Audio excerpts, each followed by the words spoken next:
अस्सलाम वालेकुम स्टूडेंट्स, उम्मीद है सब लोग कह रहे हैं। My name is Hyderabad lecture in computer science. आज हम अपने चैप्टर नंबर 4 का लेक्चर नंबर 3 स्टार्ट करने जा रहे हैं, जो रिलेटेड है कि कंप्यूटर के यूजेस के कंप्यूटर के यूजेस कहाँ पर हैं, उसके डिफरेंट यूजेस हमने स्टडी करने हैं डिफरेंट फील्ड्स में। तो लास्ट लेक्चर में हमने स्टडी किया था, हमें उसको थोड़ा रिकैप दूंगा और लास्ट में क्या स्टडी किया था और फॉरम मूव पहुँचा टूडेज लेक्चर की तरफ जो हमें स्टडी करना है। लास्ट लेक्चर में हमने स्टडी किया था कि uses of computer in e commerce में। ई कॉमर्स के कौन कौन से यूज हैं, जिसमें ईमेल आ रहा था आपके पास, इलेक्ट्रॉनिक शॉपिंग आ रहा था एंड एक्सेट्रा आ रहे थे। उसके बाद हम उसके इंडस्ट्री में देखा था, इंडस्ट्री में उसके कौन कौन से यूज हैं, लाइक के उसमें आ रहा था हमारे पास। फर्स्ट वन आ रहा था रोबोट्स में, मशीनरी में। देन हम उसका अनदर यूज देखा था कंप्यूटर का सिमुलेशन में, कि कंप्यूटर की सिमुलेशन में हम लोग कंप्यूटर को किस तरह से यूज़ करते हैं।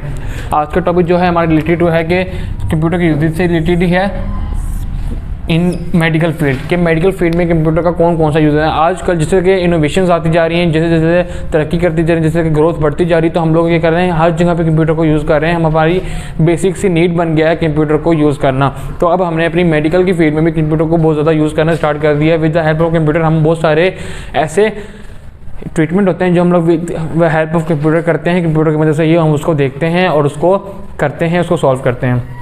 फर्स्ट वन आता है हमारा पेशेंट मॉनिटरिंग, कि कंप्यूटर की मदद से हम लोग पेशेंट की मॉनिटरिंग कर सकते हैं, कि पेशेंट की मॉनिटर किया जाए कि उसका थ्रू आउट द ये है, या थ्रू आउट द ट्रीटमेंट, या थ्रू आउट द कोर्स उसका क्या क्या उसका प्रोसीजर रहा, उससे क्या क्या उसने उस पर कौन कौन सी उसकी बीमारी थी, कौन कौन सा उसके बाद डिजीज़ थे, कौन कौन से उसने अमामिल की, कौन कौन सी उसको मेडिसिन दी गई। तो सारा का सारा उसको मॉनिटर किया जाता है। उसका ब्लड प्रेशर कब हाई हुआ, उसका ब्लड प्रेशर कब लो हुआ, हम उसको थ्रू आउट द ईयर पूरे का पूरा थ्रू आउट द कोर्स उसको मॉनिटर कर रहे होते हैं, कि उसकी A to Z सब चीज़ों को हम लोग देख रहे होते हैं। रिकॉर्ड होता है हमारे पास कि हमने उसको इस तरह से लेकर चलना है कि इस पेशेंट को पहले ये ट्रीटमेंट दिया गया है, अब उसको अपने उसी के मुताबिक ट्रीटमेंट देना, ताकि आपको कोई इररिलेवेंट चीज़ आपके पास ना शो हो जाए। नेक्स्ट हमारे पर आता है पेशेंट रिकॉर्ड। पेशेंट रिकॉर्ड कि आपके पास पेशेंट का रिकॉर्ड होना चाहिए कि पेशेंट ने जब थ्रू आउट द ये जब आपके फर्स्ट टाइम आया था, जब वो किसी भी ट्रीटमेंट मेडिकल ट्रीटमेंट वाले डॉक्टर के पास गया था, तो उस पर एक रिकॉर्ड होगा।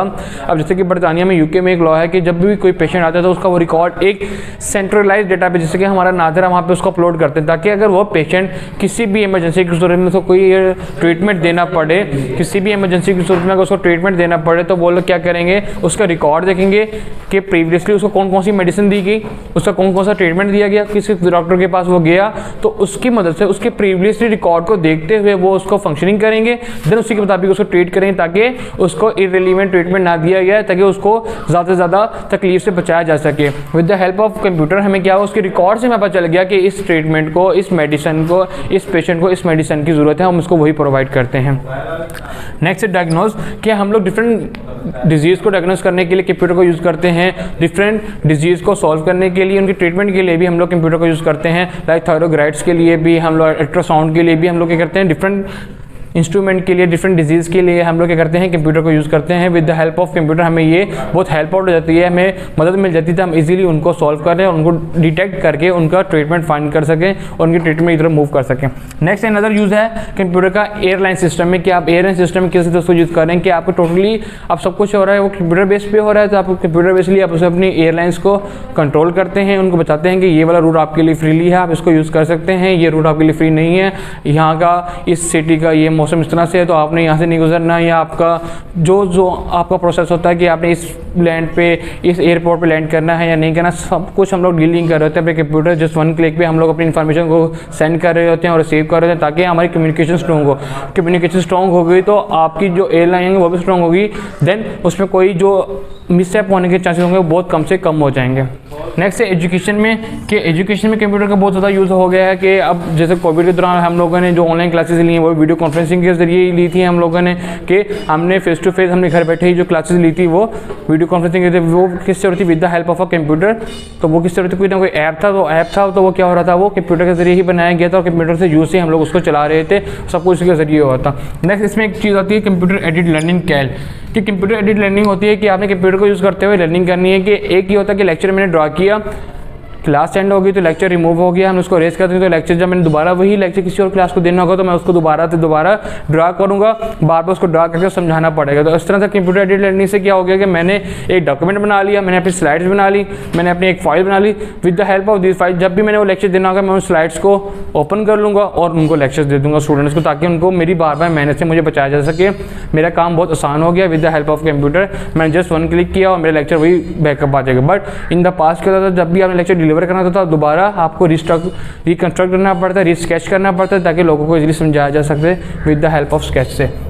नेक्स्ट है कंप्यूटर बेस्ड ट्रेनिंग, कि आपने कंप्यूटर बेस्ड ट्रेनिंग को भी अब बहुत इन ट्रेंड में ले आए हैं। लाइक के फर्स्ट वन जो इसकी मेजर सी एग्जांपल है वो है सिमुलेशन, कि कंप्यूटर की सिमुलेशन को हमने बहुत ज़्यादा यूज़ किया। कि लाइक जो पायलट्स होते हैं हम लोग उनको डायरेक्ट ही एयरप्लेन्स नहीं दे दिया करते, हम लोग उनको एक इस तरह से इन्वायरमेंट क्रिएट करके देते हैं ताकि वो वहाँ पर प्रैक्टिस करें, अपने आप को वहाँ पर स्ट्रॉन्ग करें, अपनी ग्रिप पक्की करें, ताकि जब उनको रियल कंडीशन में दिया जाएगा, उनको उस सिचुएशन में लाया जाएगा तो वहाँ पर वो बेटर परफॉर्म कर सकें। तो हम लोग ये करते हैं, एक आर्टिफिशियल इन्वायरमेंट क्रिएट करते हैं ताकि वो उसमें वर्किंग करें और उसको उस इन्वायरमेंट को जज करें और अंडरस्टैंड करें, ताकि उनको जो रियल लाइफ का जो एक्सपीरियंस होगा उसको वो वहीं पे ही दे दिया जाता है, ताकि वो वहाँ पे मिस्टेक कम से कम करें। नेक्स्ट हमारे weather forecasting. The another important time में जो कंप्यूटर को हम यूज़ करते हैं वो वेदर फोरकास्टिंग है, कि हमें बता दिया जाता है कि इस दिन आपके यहाँ पे बारिश होगी, इस दिन यहाँ पे तूफान आएगा, इस तरह से ये होगा। तो हम लोग उसी को देखते हुए अपनी जो एहतियाती तदाबीर हैं उसको फॉलो करते हैं और उसी के मुताबिक अपने आप को करने की कोशिश करते हैं, ताकि with the help of computer हमें ये पता चलता है कि अब ये कुछ होने जा रहा है। ये सब कुछ प्रिडिक्शन होता है कि मे बी ये ना हो, बट चांसेस होते हैं कि वो ही होगा। 90% चांसेस होते हैं। जो उन्होंने कंप्यूटर ने जो आपको रिकॉर्ड्स दिए हैं, जो कुछ दिया है वो उसी के मुताबिक ही काम करेगा। तो हमारी ये हेल्प हो जाता है, हम अपने आप को उससे सेफ रख सकते हैं कि ये काम इस तरह से होने वाला, तो हम लोग को अब ये वाला रूट या ये वाला तरीका अपनाना चाहिए। नेक्स्ट हमारे पे होम, कि हम लोग बेसिक कोई होम में भी बेसिक से कोई काम फंक्शनिंग परफॉर्म करनी हो, कोई VLC कोई मूवीज़ वगैरह देखनी हो, कोई छोटा डॉक्यूमेंट क्रिएट करना हो, तो हम लोग भी अपने घरों में भी कंप्यूटर को यूज़ कर सकते हैं नॉर्मल लाइफ के लिए। देन अगर हम कंप्यूटर के बेनिफिट देखें जो जिसकी वजह से हम लोग उसको यूज़ करते हैं, फर्स्ट वन है स्पीड, की कंप्यूटर की speed as compare to human बहुत ज़्यादा होती है। अगर हम ह्यूमन को कोई कैलकुलेशन करने के लिए दे दें कोई बहुत ज़्यादा लार्ज वैल्यू, तो ह्यूमन बहुत ज़्यादा टाइम लगाएगा, सॉल्व तो हो जाएगा बट थोड़ा टाइम लगेगा उसको। बट जब हम कंप्यूटर को वही वाली वैल्यूज देंगे सॉल्व करने के लिए, जस्ट वो 1 क्लिक में ही आपको वो आंसर दे देगा कि ये चीज़ आपका आंसर है। तो इससे क्या हुआ कि जो कंप्यूटर की स्पीड है वो बहुत ज़्यादा है as compare to the human, की ह्यूमन की मदद से कंपेयर किए बगैर हम लोग कंप्यूटर से बहुत ज़्यादा आसानी से काम ले सकते हैं और वो थकता भी नहीं है। जिस तरह से अब ह्यूमन होता है कि ह्यूमन को एक टाइम चाहिए कितना वर्किंग कर सकता है, इतना उसको रेस्ट रिक्वायर्ड है। बट जो रोबोट्स होते हैं, जो मशीन होती है, उसको आप 24/7 आवर्स भी आपसे काम ले सकते हैं, तो वो थकते नहीं हैं। नेक्स्ट है कंसिस्टेंसी, कि वो कंसिस्टेंसी से मूव करता रहता है, कि अगर आपने उसको दोस्त को इंस्ट्रक्शन दी है वो उसी को फॉलो करेगा, ना कि उसमें कोई चेंजिंग करके लेकर आएगा। तो वो उसी consistency through out the year, जैसे वो स्टार्ट हुआ है, जब तक आप उसमें कोई न्यू चेंजिंग नहीं करते, वो पुरानी वाली इंस्ट्रक्शन को ही फॉलो करता रहेगा, कंसिस्टेंटली उसी पर मूवमेंट होती रहेगी। देन हमारे पे उसकी प्रोग्रेस होती है, वो बहुत अच्छी हो जाती है, उसकी ग्रोथ भी, हमारा जो स्टॉक होता है वो भी बहुत अच्छा हो जाता है।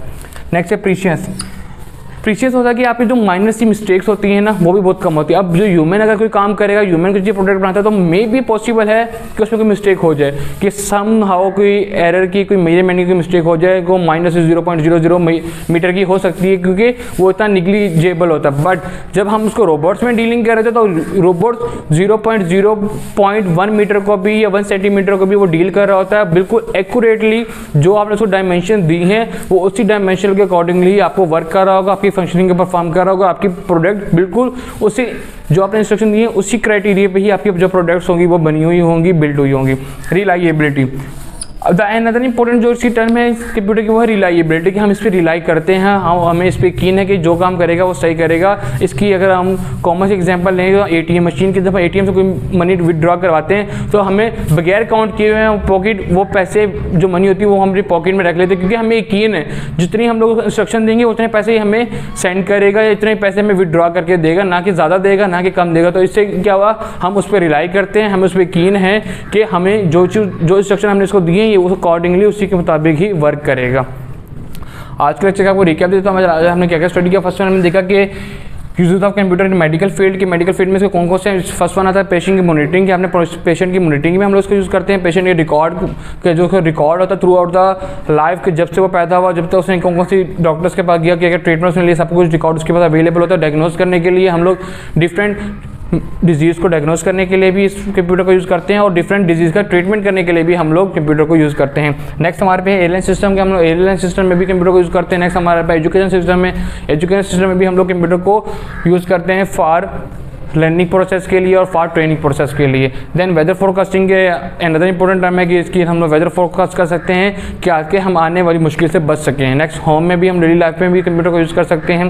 देन कंप्यूटर के जो बेनिफिट्स हैं वो स्पीड, कंसिस्टेंसी, रिलायबिलिटी एंड प्रीसियंस के हम लोग इन 4 चीज़ों की बेस पे कंप्यूटर को ज़्यादा प्रेफर करते हैं। और इस टॉपिक से रिलेटेड जो पास पेपर्स में जो बोर्ड्स में जो क्वेश्चन आते हैं वो फर्स्ट वन है कि डिफाइन अपने कंप्यूटर बेस्ड ट्रेनिंग को डिफाइन करना है, difference between patient monitoring and patient के रिकॉर्ड को, difference between CAL and CBT, और जो पॉसिबल लॉन्ग है वो define any 5 usages of computer. आपने कोई 5 यूजेज जो आपको ईजी लगते हैं आपने उसको एक्सप्लेन करना है। उम्मीद करता हूँ आपको आज के लेक्चर समझ आएगा। इस रिलेटेड आपकी कोई भी क्वेरी तो प्लीज़ कमेंट सेक्शन में पूछना मत भूलिएगा, और हमारे चैनल एक्सरसाइज एकेडमी को लाइक, शेयर और सब्सक्राइब करना भी मत भूलिएगा। शुक्रिया।